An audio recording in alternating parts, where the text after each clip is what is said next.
ठाणे शहर पोलीस दलाच्या ताफ्यात मागील वर्षी 80 गाड्या दाखल झाल्या होत्या।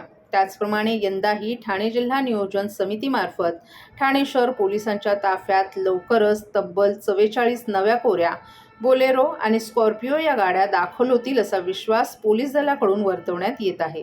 त्यामुळे दलातील गाड्यांची संख्या अंदाजे 750च्या आसपास जाईल असंही बोललं जाते। ठाणे शहर पोलीस आयुक्तालयात एकूण 5 परिमंडळं असून त्यामध्ये एकूण 35 पोलीस ठाणे आहेत।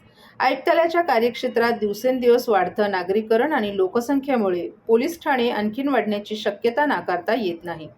त्यातूनच सध्याच्या परिस्थितीत ठाणे शहर पोलीस दलात पेट्रोल आणि डिझेल या 2 प्रकारात एकूण सुमारे 700 गाड्यांचा ताफा कार्यरत आहे। यामध्ये 4 चाकी आणि दुचाकी गाड्यांचा समावेश आहे। याशिवाय गाड्यांची कालमर्यादा संपल्यावर त्या गाड्या भंगारात काढल्या जात असल्यानं गाड्यांची संख्या कमी होत आहे।